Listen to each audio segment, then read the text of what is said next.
volume-targeted ventilation. In this video, we are going to look at volume-targeted ventilation in both conventional ventilation and in high-frequency oscillation ventilation. Volume-targeted ventilation may also be called targeted tidal volume ventilation or volume guarantee. Volume-targeted ventilation in conventional ventilation.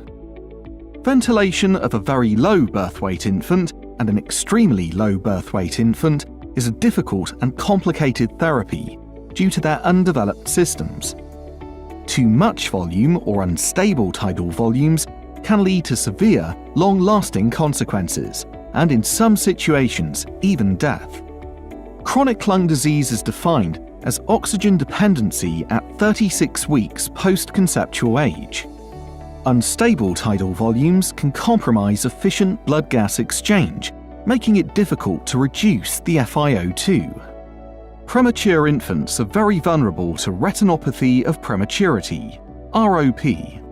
Unstable tidal volumes can also lead to hypercapnia, which could result in intraventricular hemorrhaging. There is clear evidence, as shown in the Cochrane Review, of the use of volume-targeted ventilation in neonates.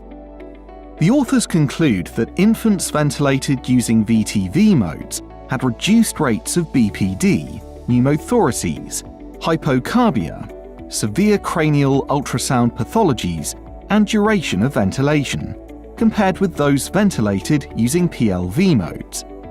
VTV can be used for mechanical breaths in all modes of ventilation. The peak inspiratory pressure, or PIP, initially set becomes the max PIP.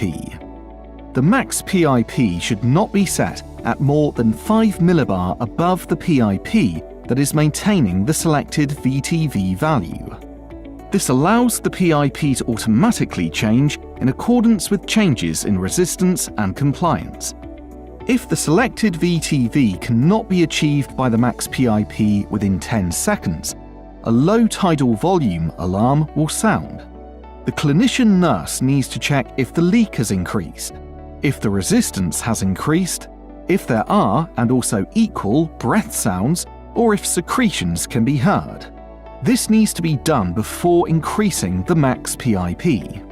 When it is time to wean the infant, all that needs changing are the respiratory rate and the FiO2. Volume-targeted ventilation in high-frequency oscillation ventilation.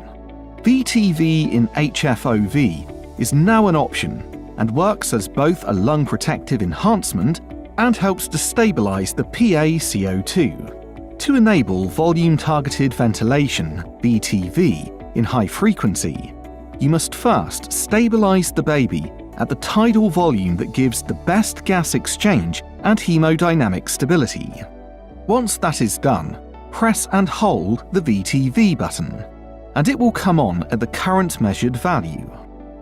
Increase or decrease the value as appropriate for your patient.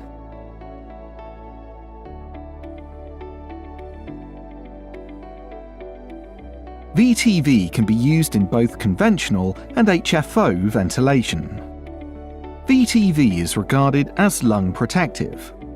Infants ventilated using VTV modes may have reduced rates of BPD, pneumothoraces, hypocarbia, severe cranial ultrasound pathologies, and duration of ventilation.